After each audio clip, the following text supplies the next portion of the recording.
हर हर महादेव। आप सभी भक्तजन कैसे हैं? हमको आशा है कि हमारी माता रानी की कृपा से, माँ शिव जी की कृपा से आप सभी लोग अच्छे ही होंगे। आज मैं सोमवती अमावस्या व्रत कथा सुनाने जा रही हूँ। इस कथा को जो श्रवण करता है उसे मनवांछित फल की प्राप्ति होती है। सौभाग्यशाली स्त्रियों का सौभाग्य खंड रखता है। कुंवारी लड़कियों मनभावन पति मिलता है और जो विधवा स्त्रियां होती हैं उनके वैकुंठ की प्राप्ति होती है। तो कथा आगे करने से पहले आपसे अनुरोध है कि यदि यह कथा आपको अच्छी लगती हो तो आप लाइक करिए, सब्सक्राइब करिए, शेयर करिए, जिससे कि हमारा भी उत्साह बढ़े। आप कथा सुनेंगे तो आपको भी उसका फल मिले। जैसे आप कहीं जाते हैं, कई कथा में बैठते हैं तो कुछ दक्षिणा देके आप वापस आते हैं, उसी तरीके से यदि आप कथा सुनते हैं, एक लाइक और सब्सक्राइब और दूसरे के साथ शेयर कर देते हैं तो वही दक्षिणा आपकी मानी जाती है।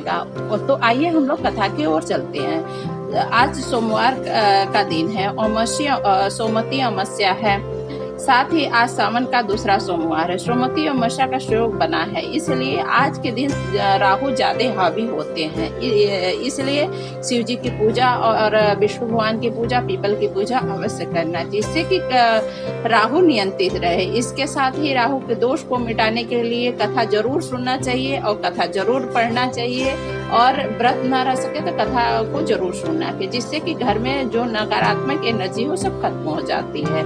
तो आप आइए हम लोग कथा की ओर चलते हैं। एक ब्राह्मण परिवार था जो कि पति पत्नी और पुत्री के साथ रहते थे।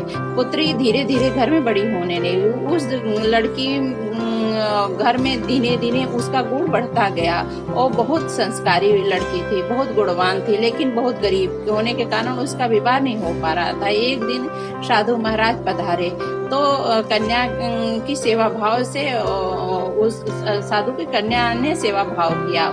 आशीर्वाद प्राप्त करते हुए साधु ने कहा, कन्या की हथेली में विवाह का योग्य नहीं है। लड़की के माता पिता ने साधु से पूछा कि कन्या ऐसा क्या करे कि जिससे उसका विवाह हो जाए। साधु ने बताया कि एक गांव में सोना नाम की धोबी रहती है, जिसका वो जाके पूरी काम करे और उसकी सेवा भाव करे तो इसकी और वो स्त्री अपना मांग का सुहाग, अपनी मांग का सिंदूर इसके मांग में लगा दे तो इस लड़की का वैधव्य योग मिट जाएगा। साधु ने यह बताया कि वह महिला कहीं जाती आती नहीं है। और यह बात सुनकर ब्राह्मण ने अपनी बेटी से धोबिन की सेवा के करने की बात कही। लड़की ने सुबह तड़के जा करके भेष बदला और जाके धोबिन के घर के सारे काम करके आई। धोबिन सोचने लगी कि आजकल तो बहू बहुत तड़के उठ जा रही है। वह पूछी कि बहू आज कल तुम क्यों जल्दी उठ जा रही हो और सारे काम कर देती हो? तो बहू ने कहा कि माँ जी मैं तो देर से उठती हूँ। इस पर दोनों बहू ने निगरानी करने लगी, कौन आता है तड़के हमारे घर का पूजा, सुबह जल्दी आके हमारे घर का कार्य कर जाता है। कई दिनों के बाद धोबी ने देखा कि एक कन्या मुंह अंधेरे में बांध के आती है और सारे काम करके चली जाती है। जब जाने लगी तो सोना धोबिन की पैरों में गिर पड़ी। पूछने लगी कि आप कौन है, इस तरह छुप करके मेरे घर क्यों चाकरी करने और नौकरी करने आती हैं? तब कन्या ने बहू की सारी बातें बता दी। सोना धोबी पति परायण थी, उसमें बहुत तेज था। वह तैयार हो गई। सोना धोबिन के पति थोड़ा अस्वस्थ थे, जिसमें अपनी बहू से अपने लौट आने तक घर पर ही रहने को कहा था। सोना धोबी ने जैसा ही अपने मांग का सिंदूर कन्या की मांग में लगाया, उसके पति की मृत्यु हो गई। उसे इस बात का पता चल गया। वह घर से निराजल ही चल दी। यह सोचकर रास्ते में एक पीपल पड़ा। पीपल के पेड़ के नीचे वह बैठ गई और उसकी भौरी देकर उसकी परिक्रमा करने लगी और जल नहीं ग्रहण किया। उस दिन हरियाली अमावस्या थी।